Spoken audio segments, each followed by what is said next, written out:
CITU ನೇತೃತ್ವದಲ್ಲಿ ಚಿಕ್ಕೋಡಿಯಲ್ಲಿ ಭಾರೀ ಹೋರಾಟ, ಬೃಹತ್ ಪ್ರತಿಭಟನೆ.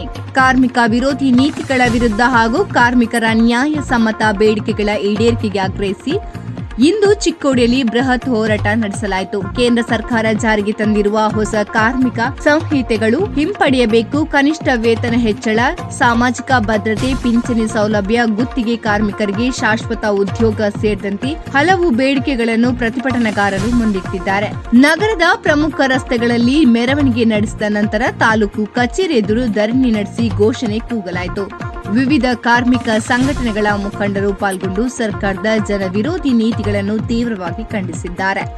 ನಂತರ ತಹಶೀಲ್ದಾರ್ ಮುಖಾಂತರ ರಾಜ್ಯ ಹಾಗೂ ಕೇಂದ್ರ ಸರ್ಕಾರಕ್ಕೆ ಮನವಿ ಪತ್ರ ಸಲ್ಲಿಸಲಾಗಿದೆ.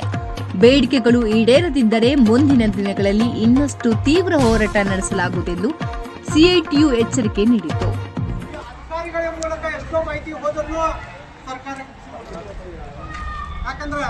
ಅವರು ಜೀತದಾಳ ಪದ್ಧತಿಯಂತೆ ನಿಮ್ಮನ್ನ ಉಳಿಸ್ಕೋಬೇಕು ಅಂತಾರೆ. ಆದ್ರೆ ಒಂದು ಹೈಕೋರ್ಟ್ ಒಂದು ಸುಪ್ರೀಂ ಕೋರ್ಟ್ ತೀರ್ಮಾನ ಮಾಡಿದೆ, 90 ದಿನ ಯಾವ ಇಲಾಖೆಯಲ್ಲಿ ತಾವು ನೌಕರಿ ಮಾಡ್ತೀರಿ ಅವರನ್ನ ಸರ್ಕಾರಿ ನೌಕರಿಯನ್ನು ಮಾಡ್ಬೇಕಂತ ಇವತ್ತ ಹೈಕೋರ್ಟ್ ಆದೇಶ ಕೊಟ್ಟರು. ಇಲಾಖೆ ಅಧಿಕಾರಿಗಳು ಅದರ ಬಗ್ಗೆ ಗಮನ ಕೊಡ್ತಾ ಇದ್ದಾರೆ. ನಮ್ಮ ಮುಖಂಡರು ಬಹಳಷ್ಟು ವಿನಂತಿ ಮಾಡ್ಕೊಂತಾರೆ. RDPR ಇಲಾಖೆದಲ್ಲಿ ತಿಂಗಳಿಗೆ 1-2 ಸಲ ಮಾತುಕತೆ ಕರೆದು ಹೋದ್ರು ಬರೇ ಮಾಡ್ತೇವೆ ಅಂತಕ್ಕಂಥ. ಆದ್ರೆ ನಿಮಗೆಲ್ಲ ಏನ್ ಮಾಡ್ತಾ ಬಂದ್ರೆ ಜೀತದಾಳ ಪದ್ಧತಿ ಅಂತ ತೋರಿಸ್ಕೊತಾ ಇದ್ದಾರೆ. ಇದು ನಿಮಗ ಅರ್ಥ ಆಗ್ಬೇಕು. ಇವತ್ತು ಸಂಘಟನೆ ಇಲ್ಲ ಅಂದ್ರೆ ನಿಮ್ಮನ್ನ ಮನೆಗೆ ಕಳಿಸ್ತಾರ. ಸಂಘಟನೆ ಇರ್ಲಿಲ್ಲ ಆದ್ರೆ ನಿಮ್ಮನ್ನ ಮನೆಗೆ ಕಳಿಸ್ತಾರೆ. ಬರೀ ಕೆಲಸ ನೀವು ಅಷ್ಟ ಮಾಡ್ಬೇಕು. ನಿಮ್ಮನ್ನ ವೇದಿಕೆಗೆ ಹೆಚ್ಚಳ ಮಾಡತಕ್ಕಂತ ಮಾತುಕತೆ ಆಗ್ತಾ ಇಲ್ಲ.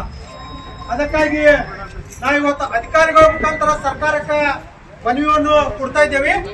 ಇದೇನ್ರಿ ಈ ಮನವಿ ಬಗ್ಗೆ ನಮಗೇನಾದ್ರೂ ಉತ್ತರ ಸಿಗಲಿಲ್ಲ, ಒಂದು ಮುಂದಿನ ಹಂತದಲ್ಲಿ ಗ್ರಾಮ ಪಂಚಾಯಿತಿ ಬಿಸಿ ಊಟ ಮಾಡ್ತಕ್ಕಂಥ, ಅಂಗನವಾಡಿ ಮಾಡ್ತಕ್ಕಂಥ ಎಲ್ಲ ಬಂದ್ ಮಾಡಿ ಬೆಂಗಳೂರಿನ ಫ್ರೀಡಂ ಪಾರ್ಕದಲ್ಲಿ ನಾವು ಅನಿರ್ದಿಷ್ಟ ಹೋರಾಟ ಆದೇಶ ಬರುಸ್ತಕ್ಕ ಹೋರಾಟ ಅಂತಕ್ಕಂಥ ಈ ನಮ್ಮ ಅಧಿಕಾರಿಗಳು ಇವತ್ತಿನ ಮನವಿ ಸ್ವೀಕರಿಸಕ್ ಬರಬೇಕು. ಆ ಮನವಿ ಪ್ರಕಾರ ಇವತ್ತಿನ ಟ್ಯಾಕ್ಸ್ ಮುಖಾಂತರ ಆಗಲಿ ಅಥವಾ ಹೆಂಗ್ ಕಳಿಸ್ತಾರ ಅವ್ರು ಕಳಿಸಿ ಬಿಡ್ಲಿರಿ. ಯಾಕಂದ್ರೆ ಸರ್ಕಾರಕ್ಕೆ ತಾಲೂಕಾ ಲೆವೆಲ್ ಗ್ರಾಮೀಣ ಭಾಗದಲ್ಲಿ ನೀವು ಮನೆ ಒಳಗೆ ಅವ್ರು ಏನು ಇಲಾಖೆಯಿಂದ ಕೆಲಸಗಳು ಇದಾವು ಇವತ್ತು ನೀವು ಮನೆಗೆ ಕೊಡ್ತಾ ಇದ್ದೀರಿ. ಅಂಗನವಾಡಿ ಕಾರ್ಯಕರ್ತರು ಎಷ್ಟೋ ಮಕ್ಕಳನ್ನ ಪೌಷ್ಟಿಕ ಆಹಾರ ಸಲುವಾಗಿ ಮನೆಗೆ ಹೋಗಿ ಕೆಲಸ ಮಾಡಕತ್ತೀರಿ.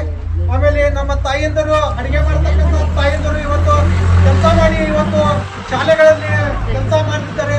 ಅದರ ಗ್ರಾಮ ಪಂಚಾಯತಿ ಸಿಬ್ಬಂದಿಗಳು ಹಲವಾರು ಮೊನ್ನೆ ನಾನು ಅನಿಶ್ಚಿತವಾದಂತಹ ಹೋರಾಟಕ್ಕೆ ಹೋಗಿದ್ದೆ ಬೆಂಗಳೂರಿನಲ್ಲಿ. ಅಲ್ಲೇ ಇಲಾಖೆಗಳು ಎಲ್ಲ ಅಧಿಕಾರಿಗಳು ಬಂದ್ರು, ಸಚಿವರು ಬಂದ್ರು. ಆದ್ರೆ ನಮ್ಮ ಸಿಬ್ಬಂದಿ ಹೋರಾಟ ಮುಖಾಂತರದಲ್ಲಿ ಮರಣ ಬಂದರು.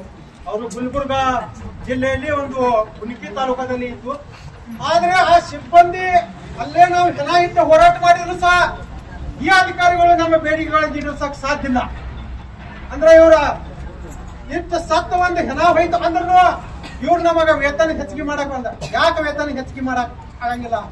ಸರ್ಕಾರದ ಆದೇಶದ ಪ್ರಕಾರ 5 ವರ್ಷಕ್ಕೊಮ್ಮೆ ವೇತನ ಪರಿಷ್ಕರಣೆ ಮಾಡಿ ಹೆಚ್ಚು ಮಾಡ್ಬೇಕಂತ ಆದೇಶ ಇದೆ.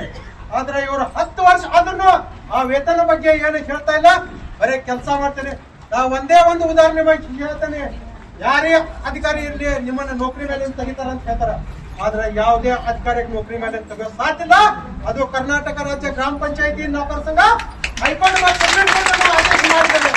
ಒಂದೊಳಗೆ ನಿಮ್ಮ ನೌಕರಿ ಮೇಲೆ ತಾಯಿದ್ರು ನಾವು ಮೇಲಿನ ಅಧಿಕಾರಿ ಜೊತೆ ಹೋರಾಟ ಮಾಡಿ ನಿಮ್ಮನ್ನ ಎಷ್ಟು ದಿವಸ ತಗೋತಾರೆ ಅಷ್ಟು ದಿವಸ ಪಗಾರ ನಿಮ್ಮನ್ನ ಗ್ರಾಮದಾಗ ನಾವು ಮತ್ತೆ ನೌಕರಿ ಕೊಡಿಸುವಂತ ಸಂಘ ಇದು ಕರ್ನಾಟಕದಲ್ಲಿ ಯಾರಿಗೆ ಸಾಧ್ಯ ಅಂದ್ರ ಇದು ಮಾತ್ರ ಕರ್ನಾಟಕ ರಾಜ್ಯ ಗ್ರಾಮ ಪಂಚಾಯತಿ ನೌಕರರ ಸಂಘ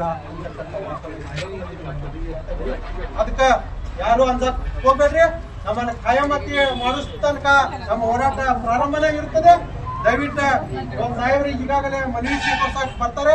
ಸಾಹೇಬ್ರ ಮುಖಾಂತರನೇ ಇವತ್ತು ಸರ್ಕಾರಕ್ಕೆ ಮನವಿ ಹೋಗ್ಲಿ ಅಂತಕ್ಕಂಥ ಸಂದರ್ಭದಲ್ಲಿ ನನಗೆ 2 ಮಾತು ಪ್ರಕಾಶ ಮಾಡಿಕೊಡತಕ್ಕ ನಿಮ್ಮೆಲ್ಲರಿಗೂ ಧನ್ಯವಾದಗಳನ್ನು ಹೇಳಿ